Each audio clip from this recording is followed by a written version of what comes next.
과거는 오늘을 우리에게 보여주며 무언가 말을 건네는 것 같습니다. 선조들의 삶 앞에서 우리는 믿음을 붙들고 살아가고 있는지 돌아보게 되는데요. 시대의 혼돈 속에서도 꿋꿋이 신앙을 지켜온 이들의 흔적을 따라가 봅니다. 철원 지금 탐방을 하고 있는 거예요. 뷰가 탁 트였으니까 청량감이 느껴진다 그러나? 6.25 때 여기서 많은 우리 아까운 군인들이 많이 죽었다 그러더라고요. 생명의 활기와 역사가 살아 숨쉬는 곳. 오늘의 여정은 숨은 비경을 곳곳에 품고 있는 대한민국의 최전선, 강원도 철원입니다. 이른 아침 떠날 채비를 하는 터미널 안 사람들 틈에서 성지로 향하는 버스에 탑승해 봅니다. 오늘 오른 길 위에선 또 어떤 이야기들이 펼쳐질까요? 서울에서 고속버스를 타고 2시간 남짓 달리면 도착할 수 있는 강원도 철원. 동송 시외버스 터미널에 내려 잠시 걷다 만난 건 터미널 바로 앞에 위치한 동송 전통시장입니다. 입구부터 고소한 냄새가 발길을 붙드는데요.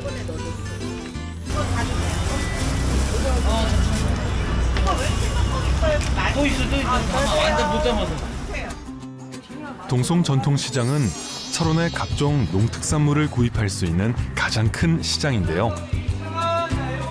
매월 0과 5가 들어가는 날엔 5일장이 서기도 합니다.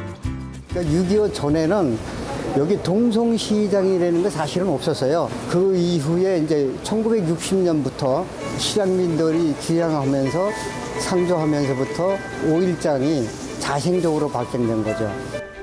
지역 주민들에 의해 자생적으로 생겨난 시장인 만큼 내공이 탄탄한 시장이라는데요.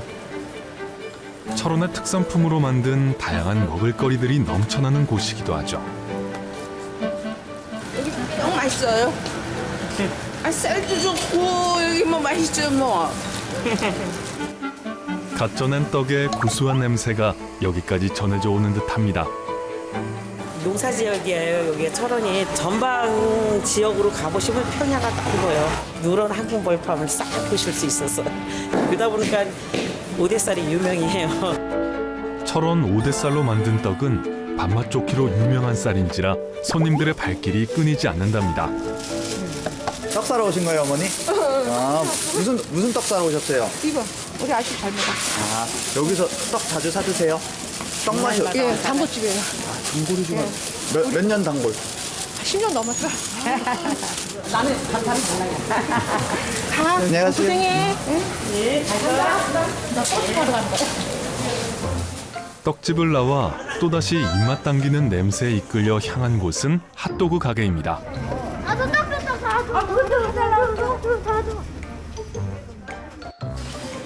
꼬마 손님이 애타게 기다리는 것은 바로 철원산 쌀가루로 만드는 핫도그인데요.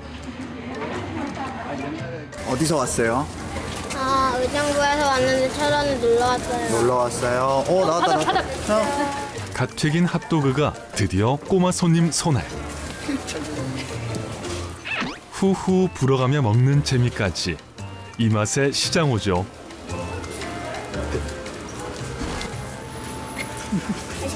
맛있어요. 맛있어요.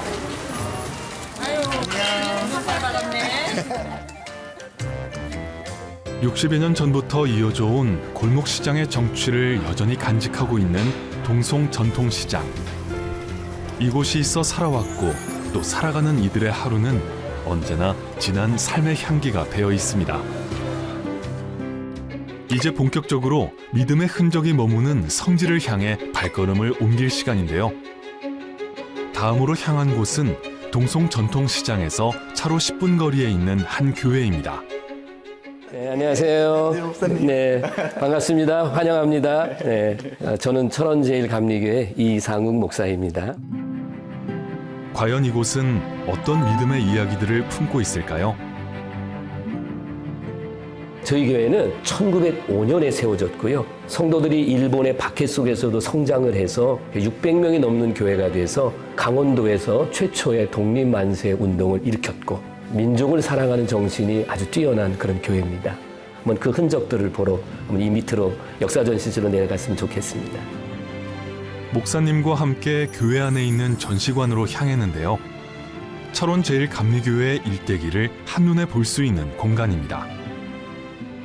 강종근 목사님은 1939년에 35살 나이에 저희 교회 담임 목사님으로 오셨습니다. 그때에 신사 참배를 하는 그런 일이 있었는데 그것을 거부하니까 굉장한 고문과 또 때리고 그러면서도 목사님이 병든데도 일본 사람들이 고쳐주지를 않죠. 마지막으로 남긴 유언이 나는 마음이 기쁘다라는 말씀을 유언으로 남기셨어요. 그때 우리 목사님의 나이가 39살입니다. 나는 주님의 뒤를 따라가니 마음이 기쁘다. 고통 속에 죽어가면서도 마지막 순간까지 주님을 따라감을 기쁨으로 여겼던 강종근 목사. 어둠 속에서 한국 교회를 밝히는 빛이었습니다. 이 사진이 유일하게 한 장 있는 사진인데 우리 교회의 2층 예배당의 내부 사진의 예배당 모습입니다. 마루에 현대식 의자에 그리고 양쪽에 문이 있는 것은 목사님의 집무실과 또 찬양대실로 해서 아치형 형태의 아름다운 교회의 그런 모습을 가지고 있었는데 아쉽게도 1950년 12월 24일 날 한국전쟁 당시에 유엔군의 결의에 의해서 미군의 폭격으로 인해서 저희 교회도 아쉽게 보시는 대로 무너져 있는 그런 정말 잔해가 있는 이것만 보더라도 전쟁의 아픔을 느낄 수 있고 이 무너진 교회의 건물을 보시러 함께 가시죠. 당시 철원 제1감리교회는 한강 이북에서 손꼽힐 정도로 아름다운 교회였지만 6.25 전쟁 당시 폭격으로 인해 지금은 예전의 모습을 찾아볼 수 없습니다. 아까 보셨던 그 사진의 아이들이 여기 앉아가지고 찍었던 그것입니다. 잠깐 들어오시면 이 지금 무너진 건물들을 보시면 제 마음에 또 하나의 아픔이 뭐냐면 이렇게 폭격을 했잖아요. 그러면 여기 있는 돌들은 있어야 되잖아요. 그런데 이 돌들이 없잖아요. 이거는 주변에 있었던 그 주민들이나 군인분들이 빼갔어요. 그래서 정말 역사에 대한 무관심이 얼마나 가슴이 아픈지 이런 돌들이 좀 이렇게 있었다면 저는 여기 한 1m 정도만 더 쌓으면 교회 형태를 가질 수 있어서 그래서 이곳에 와서 예배드리고 그랬으면 얼마나 좋을까. 사실 이 건물만 보더라도 그런 걸 느낍니다. 과거 교인 600명을 수용할 정도로 큰 교회였던 철원 제1감리교회. 지금은 전쟁을 겪으며 무너진 잔해만 남아있는데요. 남겨진 예배당의 흔적엔 그날의 아픔이 고스란히 녹아있습니다. 가장 느끼는 것 중에 하나가 뭐냐면 하나님은 찬송받기를 원하시고 예배받기를 원하시잖아요. 근데 이 10년 전에 건물이 복원되기 전까지 63년 동안 이곳에서 하나님을 찬양하거나 예배하지 못했다는 거죠. 이걸 생각하면 너무 하나님 앞에 죄송스러운 거예요. 그래서 이곳이 많은 분들이 찾아오셔서 다시 한번 우리 무너졌던 그런 신앙을 회복할 수 있는 그런 계기가 됐으면 참 좋겠다. 그래서 저는 무너짐 속에서의 아픔도 이렇게 느끼지만 다시 하나님은 세우신다, 부흥한다. 그 하나님을 믿고 그래서 끝까지 하나님 앞에 믿고 기도하면서 그리고 이렇게 나아가고 있습니다. 2013년 10월 철원 제1감리교회 복원예배당이 옛 예배당터 옆에 세워졌는데요.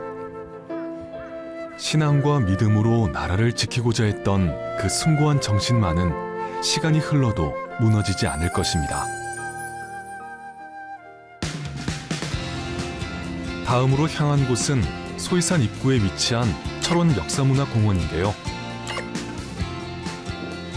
철원 역사문화공원에는 약 100년 전 철원의 시가지를 축소해 철원 근현대사에 실존했던 건물들이 세워져 있습니다. 공원 내 철원역을 출발하는 소이산 모노레일도 관광객들에게 인기라는데요. 자, 벨트 풀리시고요. 자, 두 분은 아찔한 경사로를 따라 주변 풍경을 만끽하다 보면 15분 정도 걸려 정상 부근 정류장에 도착하게 됩니다. 모노레일 하차장에서부터 걸어서 10분, 해발 362m 소이산 정상에 도착할 수 있습니다. 우와.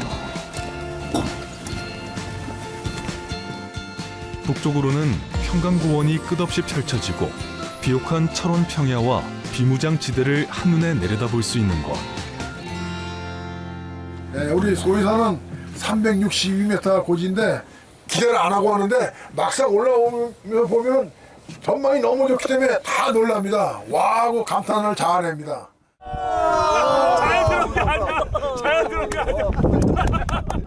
오늘 소이산 어디서 오신 거예요? 오늘? 인천에서 왔어요. 인천에서? 아, 오늘 소이산 경치 보니까 좀 어떠세요? 아, 좋습니다. 너무 시원하고 이게 뭐 탁 트인 게 너무 좋아요. 가슴이 탁 트이네. 전혀 상상 바뀌네요. 이렇게 넓은 줄 평야가 철원 오대미가 왜 비싼지 알겠네.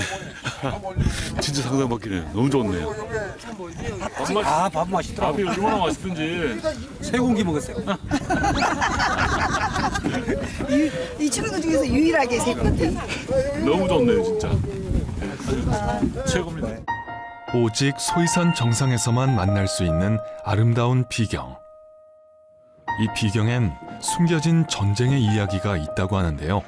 저 앞에 보시면 10시 방향에 보시면 산이 보이는데 백마고지가 되겠고요. 1952년 10월 6일부터 열흘간 땅 주인이 24번 바뀌었어요.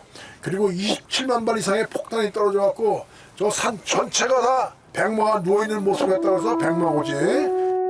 당시 무참한 폭격으로 산등성이가 하얗게 벗겨질 정도여서 백마고지라는 이름이 붙은 곳. 서울로 통하는 국군의 주요 보급로였기 때문에 백마고지를 차지하기 위한 아군과 중공군의 전투는 상상할 수 없을 만큼 치열했습니다. 전쟁의 상처까지 끌어안은 탓인지 깊고 넓은 철원의 품. 아픔의 시대를 되짚어보면서 평화의 소중함을 다시 한번 느껴본 시간이었습니다. 선열들의 희생정신을 느낄 수 있었던 소이산을 내려와 정상에서 봤던 허름한 건물을 향해 발걸음을 옮겼습니다. 가까이 다가가 보니 제법 웅장한 외형이었는데요. 이곳에 또 어떤 숨겨진 이야기가 있을까요?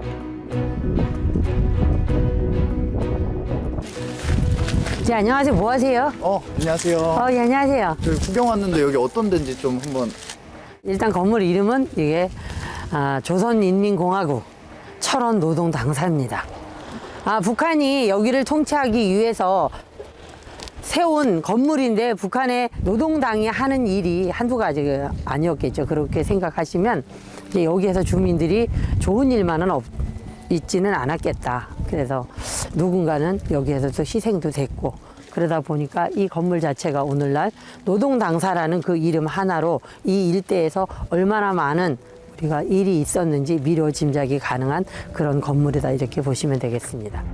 노동당사는 1946년 철원이 북한 땅이었을 당시 지역 주민들의 강제 노동력과 모금에 의해 지어진 건축물입니다.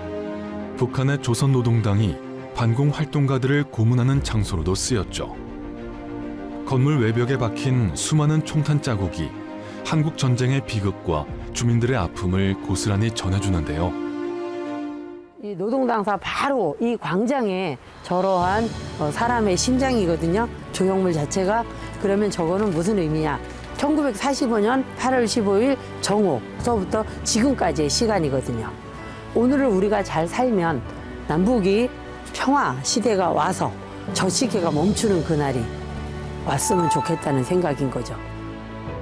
반공 애국지사들의 흔적이 남아있는 노동당사. 지금 누리는 이 땅의 평화는 나라를 위해 흘린 그들의 피와 땀이 있었기에 가능했던 것이겠죠. 이곳이 많은 분들이 찾아오셔서 다시 한번 우리 무너졌던 그 신앙을 회복할 수 있는 그런 계기가 됐으면 참 좋겠다 기도하면서 이렇게 나아가고 있습니다. 강원도 철원에서 발견한 믿음의 흔적들. 수많은 사람들의 기도와 희생으로 지켜낸 한국 기독교의 역사. 그들의 신앙을 잊지 않고 기억하겠습니다.